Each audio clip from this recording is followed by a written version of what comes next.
Hi guys, welcome my blog. रात के 3:30 बजे सब खाना खा रहे हैं बैठ के। अभी कोई काम नहीं है, इनको नींद नहीं आ रही है। खाना खा ले और पूरे बास में सब आपके सब सो गए। दिल्ली থেকে বাসে করে শঙ্করগড় চিত্রকূট আমরা এখানে নেমেছি। এখান থেকে আগে যাওয়ার কোনো পারমিশন নাই। এখান থেকে যোগীজি আপনা বাস ছেড়েছে, ওই বাসে করে আমরা চলেছি। 8 ঘন্টা আমাদের লেগেছে।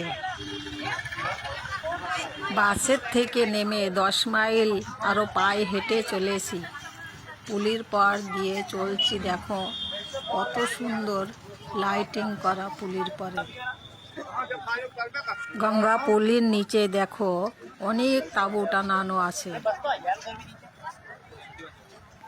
দেখো কত সুন্দর লাইটিং করা পুলির পরে। পুলির থেকে নেমে আমাদের ওই যে লাইটিং করা আছে ওইখান পর্যন্ত যেতে হবে। দেখো লাইটিং করা পুলিশ সাইড দিয়ে লোক শুয়ে আছে।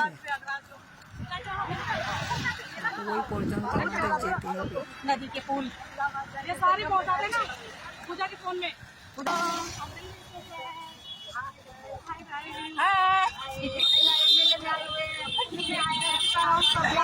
এখন রাত 3টে বাজে। আমরা রাত্রিবেলায় এসেছি, এই জন্য এই লাইটিংগুলো আমরা দেখতে পাচ্ছি। দিনের বেলায় আসলে আমরা এই লাইটিং দেখতে পেতাম না।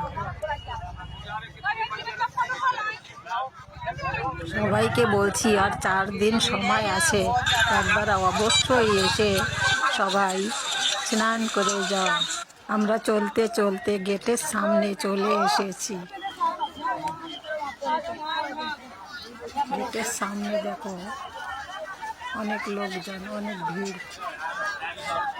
মহাকুম্ভ মেলা 144 বছর পরে এসেছে, আর 144 বছর পরে আসবে।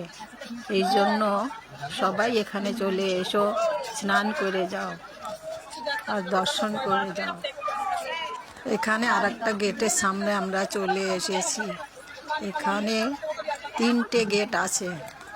দেখো এই গেট লাস্ট। এই গেটটা পার করার পরেই গঙ্গা নদী। এখানে সবাই অমৃত স্নান করছে। হর হর গঙ্গে, হর হর মহাদেব। ভারতের 175 কোটি মানুষ চলে এসেছে সবাই স্নান করতে।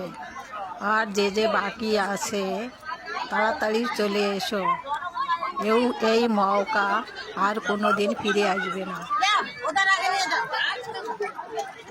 আমার দিদি ভাই চলে এসেছে, দেখো স্নান করছে আমার দিদি ভাই। লোকজন দেখে অনেক ভয় পেয়েছে, এই জন্য কান্নাকাটি করছে।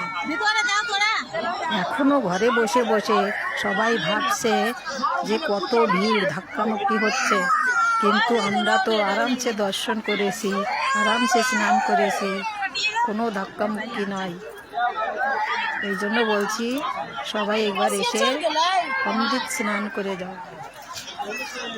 আমি স্নান করার পরে এখানে গঙ্গাজির আরতি করেছি। আরতি করার পরে তাড়াতাড়ি তুরন্তই আমরা এইখান থেকে বেরিয়ে গেছি, কারণ এইখানে বেশি সময় থাকলে অনেক ভিড় হয়ে যাবে। এই জন্য আমরা তাড়াতাড়ি ওইখান থেকে বেরিয়ে পড়েছি। হর হর গঙ্গে, হর হর মহাদেব। ধন্যবাদ আপনাদের আমার এই ব্লগটা দেখার জন্য।